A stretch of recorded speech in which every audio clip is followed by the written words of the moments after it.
네, 윤석열 검찰총장에 대한 징계 여부와 수위를 심의하는 검사 징계위원회가 오늘 오전부터 다시 열리고 있습니다.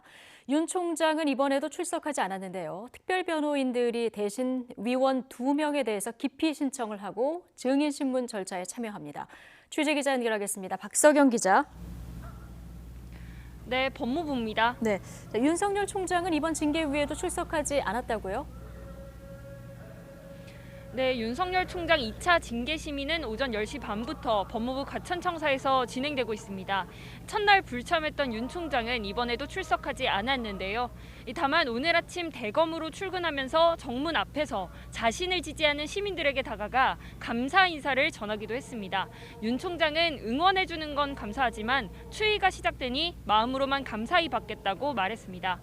윤 총장 대신 징계위에 출석한 특별 변호인은 징계 사유가 무고하다는 점을 밝히기 위해 증인신문 등 많은 준비를 했다고 말했는데요. 직접 들어보시죠.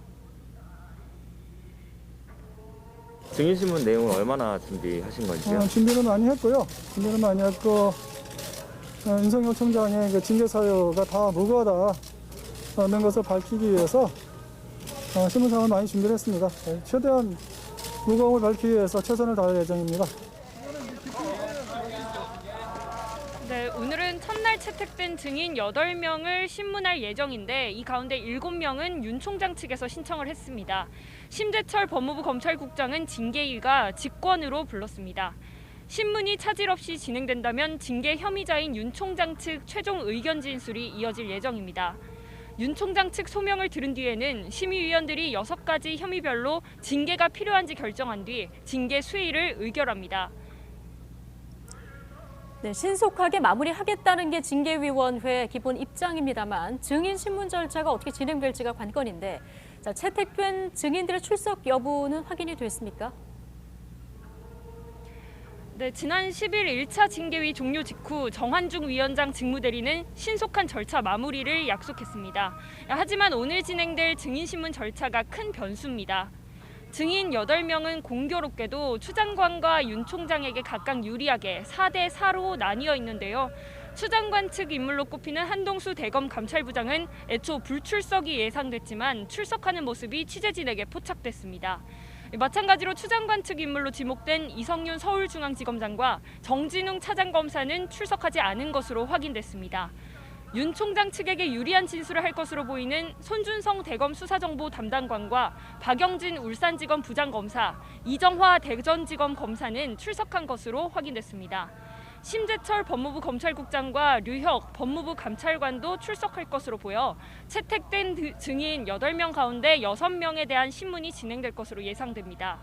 신문 진행 과정에 따라 증인 돌발 발언이나 중요 증인 불참을 이유로 속행 결정이 나올 수도 있습니다. 여기에 정 직무대리는 징계위원들만 질문 권한이 있다던 기존 입장을 바꿔서 변호인들에게 질문 권한을 줄 수도 있다고 한 발 물러섰는데요. 윤 총장 측 직접 신문으로 징계를 청구한 법무부 측까지 신문 기회를 얻는다면 시간이 더 걸릴 수도 있습니다. 네, 증인신문 시작 전에 이 위원들에 대한 기피 신청 이 과정에서 신경전이 또 있었다고요. 네, 윤 총장 측은 정직무 대리가 징계 청구 이후 새로 위원으로 위촉됐기 때문에 다음 사건부터 직무를 맡아야 한다는 의견서를 어제 법무부에 냈습니다. 정치적 중립성 관련 예단을 보였기 때문에 공정성이 우려되고 법무부 피감독기관인 정부 법무공단의 이사를 맡고 있다는 등의 이유로 오늘 신문에 앞서서 정 위원장 직무대리에 대해 기피 신청을 할 예정입니다. 이에 대해 정 위원장 직무대리는 공정함을 잃지 않겠다는 입장을 보였는데요. 직접 들어보시죠. 시종일관 공정함을 잃지 않도록 노력하겠습니다. 징계 혐의에 대한 입증 책임은 장관에게 있습니다. 증거에 의해서 혐의 사실이 소명되는지 그것만 보고 판단하겠습니다. 또 채널A 사건과 관련해 KBS의 오보파동 제보자로 징계위원인 신성식 대검 반부패 강력부장이 지목된 만큼 스스로 회피하지 않는다면 마찬가지로 기피 신청을 할 방침이라고 밝혔습니다. 위원 구성 논쟁에다 증인신문 절차까지 변수가 많아서 징계 여부가 바로 결정될지는 좀 더 지켜봐야 할 것으로 보입니다. 정 위원장 직무대리 역시 회의 시작에 앞서서 오늘 결론을 낼 수 있을지는 해봐야 알 수 있다고 말했습니다. 지금까지 법무부에서 YTN 박서경입니다.